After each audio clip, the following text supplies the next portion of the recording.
मैं आपको फिर एक बार फिर प्रोग्राम में खुशामदीद कहता हूँ नाजरीन। और अब हम एक लाइव कॉल लेंगे क्लिनिकल फार्मासिस्ट से, मिस्टर आमिर क़िदवाई के पास, थोड़ी देर के बाद। हमारे साथ रहिएगा। जी डॉक्टर साहब बताइए फिर आपके अब और क्या कहना चाहेंगे इस सिलसिले में। देखिए इसमें ये बड़ा इम्पोर्टेंट रोल है डॉक्टर का भी, कि अक्सर ऐसा होता है कि बाज़ डॉक्टर एक ब्रांड लिख देते हैं, अवेलेबल नहीं है। फार्मासिस्ट को पता है कि भाई इसका जेनरिक तो यही है, इसके हम सब्स्टिट्यूट दे देते हैं। अब वो पेशेंट लेके चला गया, डॉक्टर साहब के पास गया, डॉक्टर साहब ने कहा नहीं मैंने ये तो नहीं लिखा है, मैं तो वही चाहिए जो मैंने लिखा है। तो ऐसे में ये डॉक्टर्स के साथ कोऑपरेशन बहुत ज़रूरी है कि भाई बाज़ वक़्त रात के 2 बजे पेशेंट आया। अब यही बात एक और मैं कथा कलाम करता हूँ, आपको भी तजुर्बा है इसका और इनको ये भी देखते रहे एज ए फार्मासिस्ट के मेडिकल रैप्स इन्फ्लुएंस करते हैं। बिल्कुल करते हैं। अच्छा, अगर वो करते हैं तो आप उसको समझते हैं सही है, जायज़ है? बिल्कुल नहीं है। देखिए डिपेंड करता है कि डॉक्टर जो ब्रांड, क्योंकि डॉक्टर जो प्रैक्टिस करता रहता है, जो अच्छा डॉक्टर है उसको सब चीज़ों का पता होता है। एक कोई भी जेनरिक है, कोई भी एनी सॉल्ट, जो पैरास्टामोल आती है कौन सी कंपनी की इफ़ेक्टिव रहती है, उसमें कोई फार्मासिस्ट को इतना अंदाज़ा नहीं होगा इस चीज़ का जितना कि डॉक्टर को होगा। पर ये वो डॉक्टर पे डिपेंड करता है, जो चीज़ लिखे उसको प्रोवाइड की जाए। फार्मासिस्ट का यही वो होता है।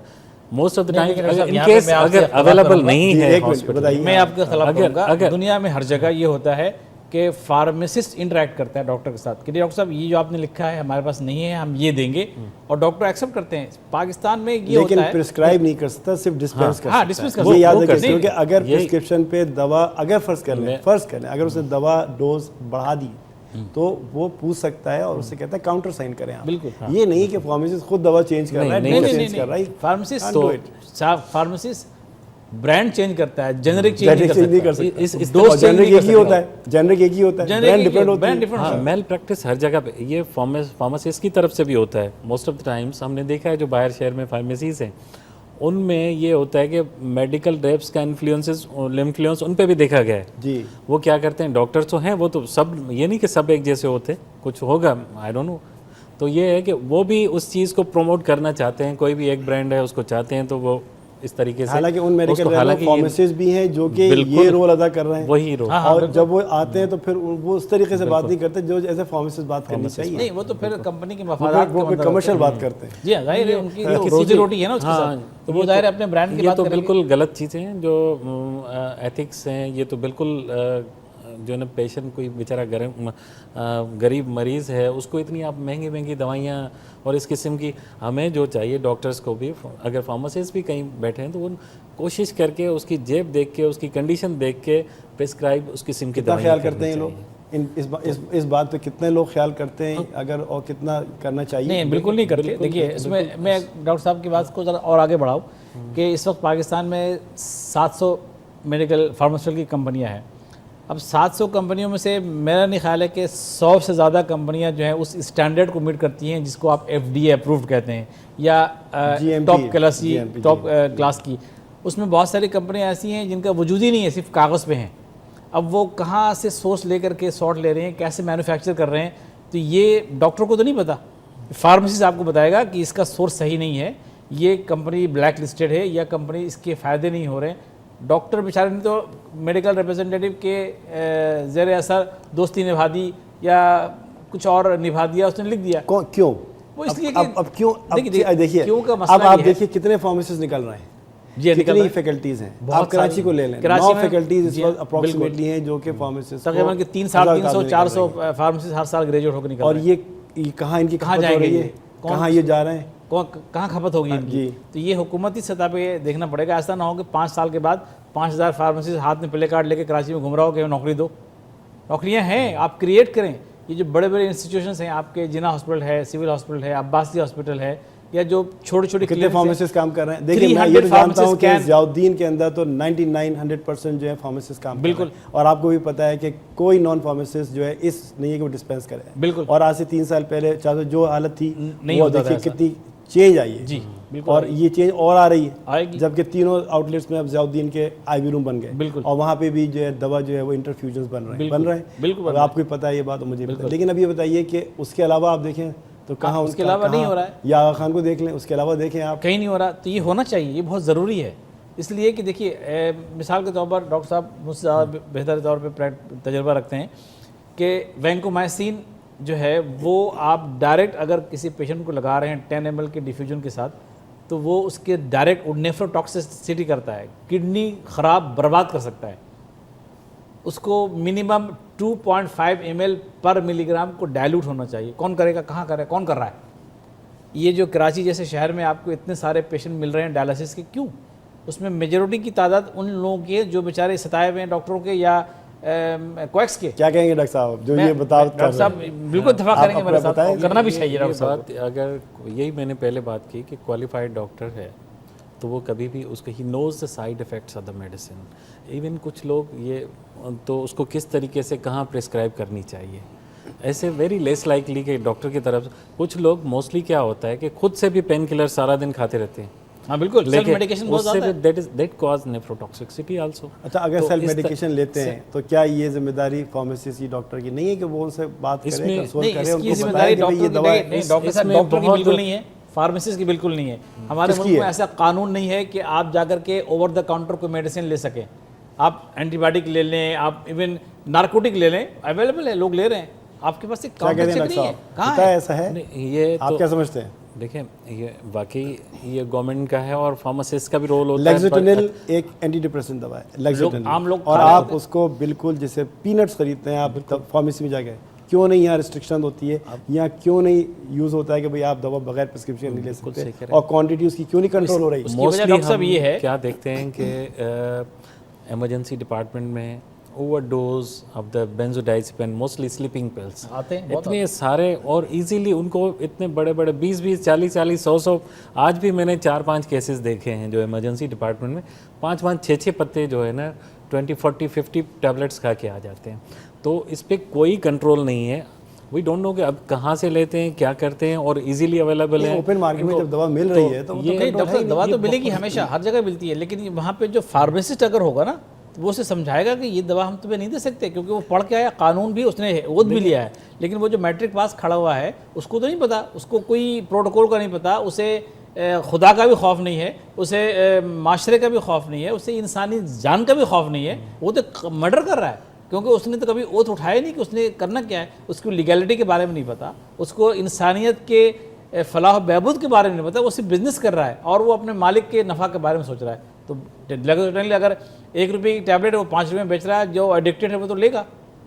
तो ये बेसिकली कौन कर रहा है? एजुकेशन, तालीम हमारे माशरे में हम सबका फर्ज है, ये हम सबका फर्ज है, इसमें हम किसी को ये हम देखें, डॉक्टर का कोई कसूर नहीं है। हम सब में गलतियां कहीं ना कहीं किसी, ये नहीं कि डॉक्टर परफेक्ट है, उस कोई भी ऐसा सारे डॉक्टर अच्छे हैं, सारे फार्मासिस्ट अच्छे हैं, ऐसा नहीं है मतलब पर्सनल। हम एक तो अपना ज़मीर और उसके साथ एथिक्स जो हम पढ़ाए जाते हैं मेडिकल में या फार्मासिस्ट को, जो उसको फॉलो करे।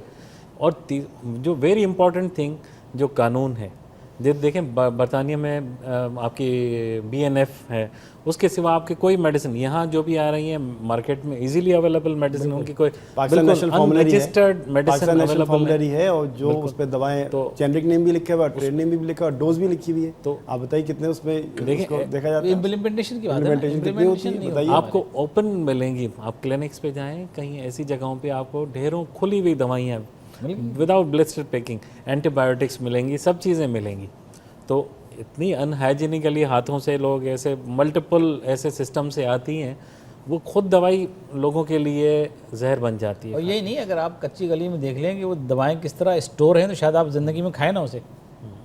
जिस तरह आप वहाँ पे चूहे दौड़ रहे हैं, बड़े बड़े वो जानवर दौड़ रहे हैं, बोरियों में रखी हुई हैं और ज़मीन से सीलन भी हो रही है। अच्छा बताइए कि दवा के मुज़र असरात पे एक बहुत बहस चलती रही और दोनों हल्के बोलते हैं कि भाई ये दवा, आप क्या समझते हैं कि किस तरह से इस चीज़ को हम कंट्रोल कर सकते हैं, किस तरह से हम इस चीज़ को बता सकते हैं आगे, इस तरह से हम चीज़ को प्रोपेगेट कर सकते हैं कि भाई ये दवा के मुज़र असरात ये हैं, उसमें क्या रोल है? बिल्कुल, वो तो आप देखें ना, जो भी मरीज़ बेचारा, वो भी उसको क्या पता डॉक्टर के पास जा रहा है, he doesn't notes the side effects और सब चीज़ें। वो जो हमारे पास प्रॉपर ट्रेनिंग होनी चाहिए, जो भी लोग हैं, डॉक्टर है, he should be properly trend and qualified, तो उसको सब चीज़ों का इल्म होगा, तब प्रॉपर मेडिकेशन पेशेंट को देगा। उसके ज़ाहिर है उसको साइड इफ़ेक्ट्स पता होते हैं। और कुछ लोग खुद से भी वो लिटरेचर निकाल के पढ़ते हैं, पैरास्टामोल के साइड इफ़ेक्ट्स हज़ारों आपके लिखे हैं। अगर आप बुखार होगा और उसके साइड इफ़ेक्ट पड़ेंगे तो कभी भी कोई नहीं खाएगा। तो वो डॉक्टर की जिम्मेदारी है, वो सब चीज़, हर दवाई के साइड इफ़ेक्ट्स हैं, वो अगर लिटरेचर देख के पढ़े कोई दवाई नहीं खा सकेगा।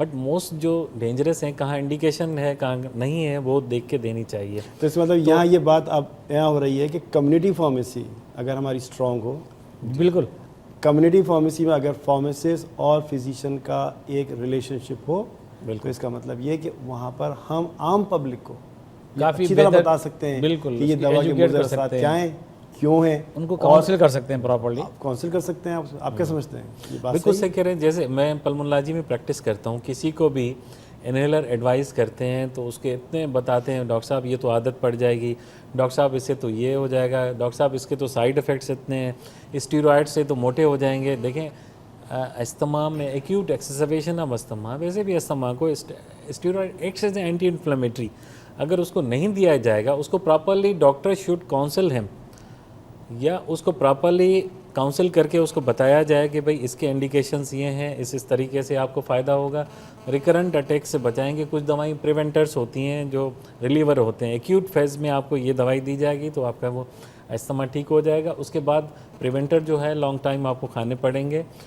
सब चीज़ों जैसे लिपिड लोअरिंग एजेंट हैं, कुछ लोग कोलेस्ट्रॉल को, उसकी दवाइयों के भी कुछ साइड इफ़ेक्ट्स होते हैं।